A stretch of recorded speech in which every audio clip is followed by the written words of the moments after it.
Assalamualaikum. Welcome back to my world. எல்லாரும் நல்லா இருக்கணும்னு கண்டிப்பா துஆ செய்றேன். இன்னைக்கு இந்த வீடியோ ரொம்ப இன்ட்ரஸ்டிங்காவும் ரொம்ப யூஸ்ஃபுல்லாவும் இருக்கும்னு நினைக்கிறேன்.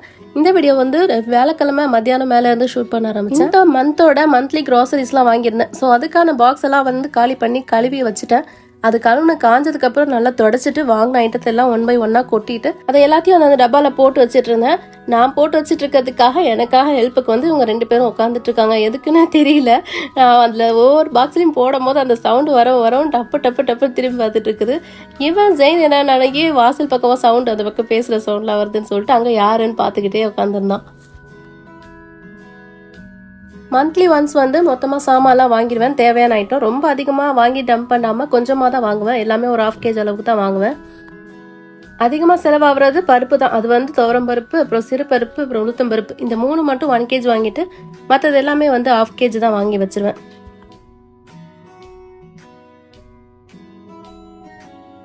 இது வந்து ஃப்ரைடே மார்னிங் ஃப்ரைடே வந்து எப்போவும் ஸ்பெஷலாக செய்வோம்.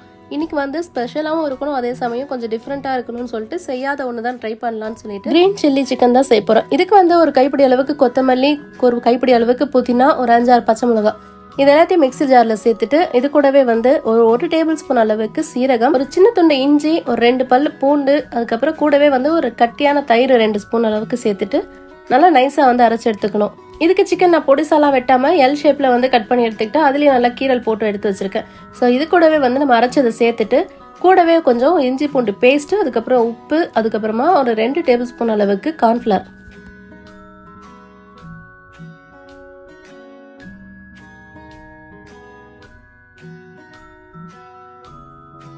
இது எல்லாத்தையும் சேர்த்துட்டு நல்லா மிக்ஸ் பண்ணிட்டு ஒரு 1/2 hour அப்படி நல்லா ஊற வச்சிடணும்.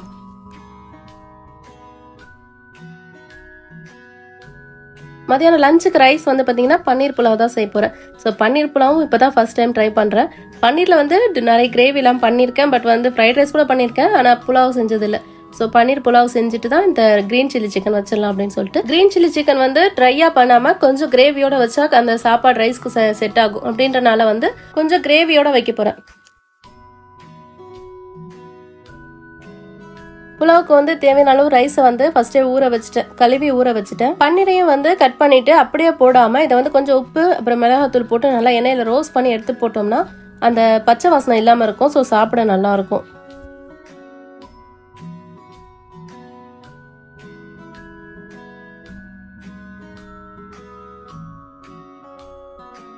புலாவுக்கு வந்து ஒரு 2 வெங்காயம் ஃபைனா சாப் பண்ணி எடுத்துக்கிறேன். குக்கர்ல ஒரு 50 ml அளவுக்கு எண்ணெய் ஊற்றிருக்கேன். இதுக்கு வந்து ஒரு கொஞ்சமா ஒரு அரை டீஸ்பூன் அளவுக்கு எல்லாமே மிளகு, சீரகம், சோம்பு, ஒரு 2 ஏலக்காய், ஒரு 2 லவங்கம், கொஞ்சமா பட்டை, அப்புறம் பிரியாணி இலை, இது எல்லாத்தையும் வந்து அந்த எண்ணெயில சேர்த்துட்டு கூடவே வெட்டின வெங்காயத்தையும் சேர்த்துட்டு கொஞ்ச நேரம் நல்லா வதக்கிட்டு தேவையான அளவு உப்பு சேர்த்து வதக்கிக்கோங்க. இஞ்சி பூண்டு பேஸ்ட் ஒரு 2 டேபிள் ஸ்பூன் சேர்த்துக்கோங்க. இது எல்லாத்தையும் சேர்த்து நல்லா வதக்கிட்டு தேவையான அளவு காய்கறி சேர்த்துக்கலாம். நான் வந்து கேரட், பீன்ஸ் போட்டிருக்கேன். நீங்க பட்டாணியும் சேர்த்து போடுறதா இருந்தா போடலாம். கூடவே ஒரு 1 டீஸ்பூன் அளவுக்கு சீரகத்தூள், ஒரு 1 டீஸ்பூன் அளவுக்கு தனியாத்தூள், அப்புறம் ஒரு 1/2 டீஸ்பூன் அளவுக்கு மிளகாத்தூள், அப்புறம் 1/2 டீஸ்பூன் அளவுக்கு கரம் மசாலா தூள், இதையும் சேர்த்துட்டு நல்லா வதக்கிட்டு கொஞ்சம் அந்த பச்சை வாசனை வதங்குற அளவுக்கு வதக்கினா போதும். வதக்கினதுக்கு அப்புறமா பொரிச்சு வச்ச பன்னீரையும் சேர்த்து நல்லா வதக்கிக்கோங்க. கொஞ்ச நேரம் அதையும் நல்லா வதக்கி எடுத்ததுக்கு அப்புறம் தேவையான அளவு தண்ணி, அரிசி எவ்வளவு வச்சிருக்கீங்களோ அந்த அளவுக்கு 1 கப் அரிசி அப்படியே நினைக்கி நீங்க 3/4 கப் தண்ணி வச்சா போதும். ஏன்னா குக்கர்ல வைக்கிறனால ரொம்ப நேரம் வேகிறதுக்கு டைம் எடுத்துக்காது. ஸோ 1க்கு 1 வைக்காம 1க்கு 3/4 வச்சா போதும். அந்த அளவுக்கு தண்ணி வச்சுட்டு புதினா கொத்தமல்லி சேர்த்துட்டு அரிசியும் போட்டுட்டு கொஞ்சம் உப்பு பார்த்து உப்பும் போட்டுட்டு குக்கர் மூடி போட்டு ஒரு விசில் ஃபுல் ஸ்டீம்ல வச்சு விட்டுட்டு அது விசில் வந்ததுக்கு அப்புறமா ஃபுல்லா சிம்ல வச்சுட்டு ஒரு 10 நிமிஷம் கழிச்சு ஆஃப் பண்ணிட்டீங்கன்னா சூப்பரா சோறு கொஞ்சம் கூட அடி பிடிக்காம வந்துடும்.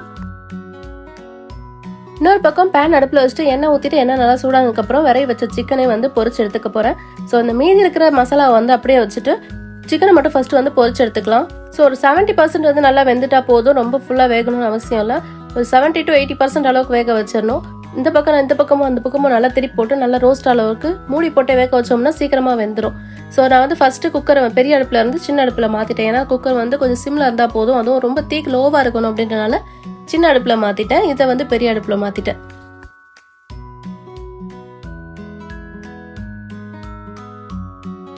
நல்லா சிக்கன் ரெண்டு பக்கமும் ரோஸ்ட் ஆகி நல்லா குக் ஆயிடுச்சு. இப்போ வந்து ஒரு கடாயில் ஒரு 25 கிராம் அளவுக்கு பட்டர் சேர்த்துக்கோங்க. பட்டர் சேர்த்துட்டு ஒரு வெங்காயத்தை வந்து நல்லா அரைச்சிக்கோங்க. அரைச்சாதான் அது கிரேவியாக இருக்கும். ஸோ வெட்ட வேண்டாம், வெட்டாமல் அரைச்சிட்டு அதையும் சேர்த்துட்டு நல்லா வதக்கிட்டு கருவேப்பிலை கொஞ்சம், ஒரு 2 பச்சை மிளகா அதையும் சேர்த்துட்டு நல்லா வதக்கிக்கணும். இப்போ இதுலேயும் 1 டேபிள் ஸ்பூன் அளவுக்கு இஞ்சி பூண்டு பேஸ்ட் சேர்த்துட்டு அதையும் நல்லா வதக்கி எடுத்துக்கலாம். ஸோ இதெல்லாமே நல்லா பச்சை வாசனை போகிற அளவுக்கு வதக்கிட்டா போதும். இப்போ வந்து நம்ம விரவி வச்ச சிக்கனில் மீதி மசாலா இருக்கு இல்லையா, அந்த மசாலாவையும் இதில் சேர்த்துட்டு கொஞ்சமாக தண்ணி அலசி ஊற்றிட்டு கூடவே வந்து ஒரு டீஸ்பூன் அளவுக்கு சீரகத்தூள், அப்புறம் ஒரு டீஸ்பூன் அளவுக்கு மிளகுத்தூள் இதையும் சேர்த்துட்டு நல்லா வந்து அந்த மசாலா பச்சை வாசனை போகிற அளவுக்கு கொஞ்சம் வதக்கி எடுத்துட்டு பொரிச்சு சிக்கனில் இருக்க எண்ணெயோட வந்து அதை அப்படியே சேர்த்துடணும். இதில் தண்ணி நம்ம மசாலா எல்லாம் சேர்த்துருக்கனால இதுலேயும் கொஞ்சமாக உப்பு பார்த்து போட்டுக்கோங்க. ஸோ இதெல்லாம் சேர்த்துட்டு கொஞ்ச நேரம் ஒரு 5 நிமிஷம் அளவுக்கு மூடி வச்சா போதும். ஸோ மசாலாலாம் கொஞ்சம் டிப் பண்ணி விட்டுட்டு மூடி வச்சு இறக்கிட்டோம்னா சூப்பரான கிரீன் சில்லி சிக்கனும் ரெடி. இந்த பக்கம் வந்து பன்னீர் புலாவும் செம சூப்பராக வந்துருந்துச்சு. ஸோ ஃபர்ஸ்ட் டைம் ட்ரை பண்ண மாதிரியே இல்லை, ரொம்பவே தெரிஞ்சு பண்ண மாதிரி இருந்துச்சு. எனக்கே ரொம்ப சந்தோஷமா இருந்துச்சு. பிள்ளைங்களும் சரி இவங்களும் சரி ரொம்ப விருப்பப்பட்டு சாப்பிட்டாங்க. ஏன்னா எப்பவுமே நெய்ச்சோறு பிரியாணி அப்படியே போயிட்டு இருந்துச்சு. டிஃப்ரெண்டா செஞ்சாலும் சொதப்பாம அல்ஹம்துலில்லாஹ் ரொம்ப நல்லபடியா வந்துருந்துச்சு.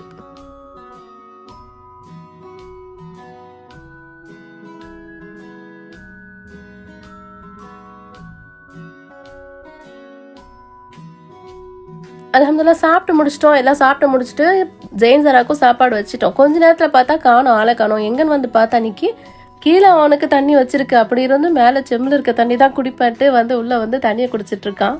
அதுவும் எப்படி குடிச்சிட்டு இருக்கான் பாருங்க, மொத்த தலையும் உள்ள விட்டு முக்கி குடிச்சிட்டு இருக்கான். ஜெயினோ என்னடா பண்ற?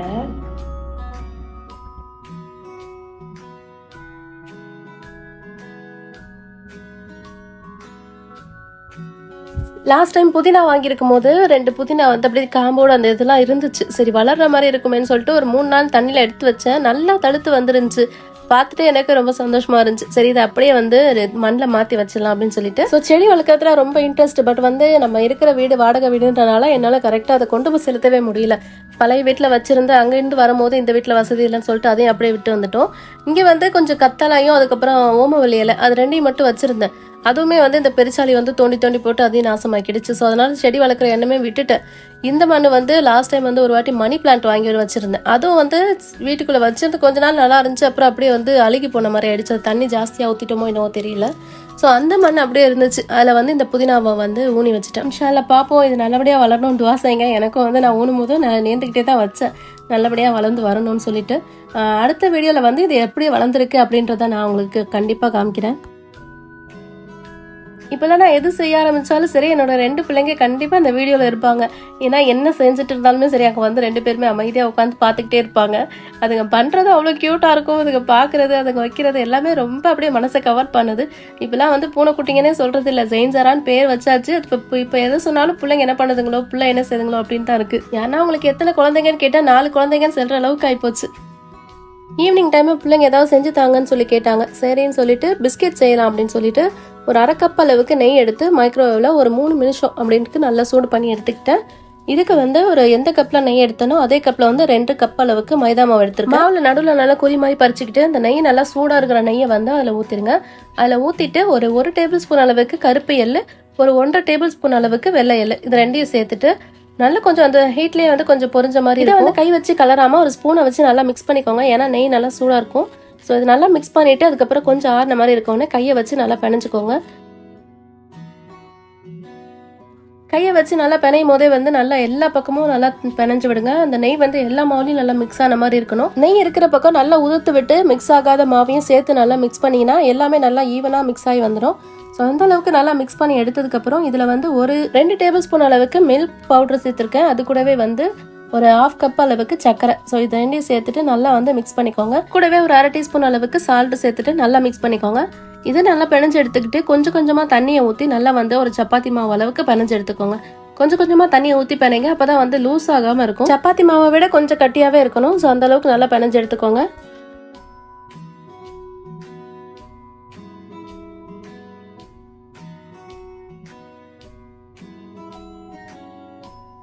இந்த மாதிரி நல்லா பிணைஞ்சு எடுத்ததுக்கு அப்புறமா ஒரு ரொட்டி தைக்கிற கட்டையில போட்டுட்டு கொஞ்சமா மாவு மைதா மாவு போட்டுட்டு இந்த மாவை வந்து ஒரு 4ஆ டிவைட் பண்ணி எடுத்துக்கிறேன். ஸோ ஒரு பீஸை வச்சு நல்லா வந்து அகலமா தேய்ச்சி எடுத்துக்கணும். ஒரே இதுவா வந்து தேய்ச்சி எடுத்துட்டு கூட நீங்க கட் பண்ணி போட்டுக்கலாம். பட் நான் சின்ன கடாயை தான் வச்சிருக்கேன் பொரிக்கிறதுக்கு. அதனால அதுல போடுற அளவுக்கு தான் பொரிக்கிறதுக்காக நான் எடுக்க போறேன். ஸோ அதனால 4 டிவைட் பண்ணிட்டு ஒரு மாவு பீஸை வச்சு நல்லா தேய்ச்சிட்டு அதை வந்து சின்ன சின்ன கியூப் சைஸ்க்கு, அதாவது நம்மளுக்கு எந்த ஷேப் வேணுமோ அந்த ஷேப் கட் பண்ணிக்கலாம். நான் ஒரு ஸ்கொயர் ஷேப்ல சின்ன சின்ன ஸ்கொயர் ஷேப்ல தான் கட் பண்ணியிருக்கேன். நீங்க வேணும்னா டைமண்ட் ஷேப்போ இல்லை அன்னைக்கு ஸ்டார் மாதிரியோ இல்லை உங்ககிட்ட குட்டி குட்டி மோல்டு இருக்கு அப்படின்னு அன்னைக்கு நீங்க அந்த ஷேப்ல கூட வந்து கட் பண்ணி எடுத்துக்கலாம்.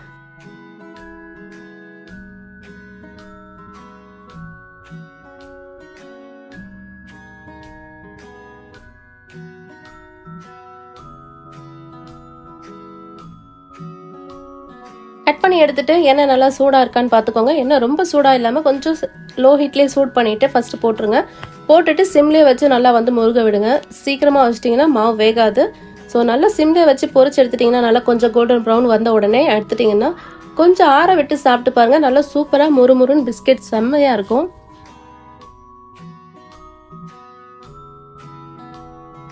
ஸோ இந்த மாதிரியே வந்து ஃபர்ஸ்ட் இதையும் பொரிச்சு எடுத்துட்டேன். செகண்ட் இதையும் கட் பண்ணி வச்சிருக்கேன். ஸோ இதையும் போட்டு நல்லா பொரிச்சு எடுத்துட போறேன்.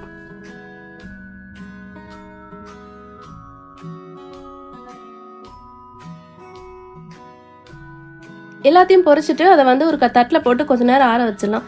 நம்ம பொரிச்ச உடனே சாப்பிட்டோம்னா கொஞ்சம் நமத்து போன மாதிரி தான் இருக்கும். ஆறுனதுக்கு அப்புறம் தான் வந்து அதோட கிறிஸ்பினஸ் நல்லா இருக்கும். கொஞ்சம் எல்லாம் நல்லா ஆறுனதுக்கு அப்புறமா ஒரு டப்பால போட்டு ஸ்டோர் பண்ணி வச்சுக்கலாம். பிள்ளைங்களுக்கு ரொம்பவே பிடிச்சிருக்கும். வீட்லயே செய்யறனால கொஞ்சம் நம்மளும் பயம் இல்லாம கொடுக்கலாம். ஒரு ஸ்நாக்ஸ் மாதிரி ஈவினிங் டைம்ல அதுங்களுக்கும் சாப்பிட நல்லா இருக்கும். இந்த வீடியோ அவ்வளவுதான். இந்த வீடியோ உங்களுக்கு யூஸ்ஃபுல்லா இருக்கும்னு நினைக்கிறேன். இந்த வீடியோ பிடிச்சிருந்தா லைக் பண்ணுங்க, கமெண்ட் பண்ணுங்க, ஷேர் பண்ணுங்க. மறக்காம அப்படியே சேனலை சப்ஸ்கிரைப் பண்ணிக்கோங்க. தேங்க்ஸ் ஃபார் வாட்சிங்.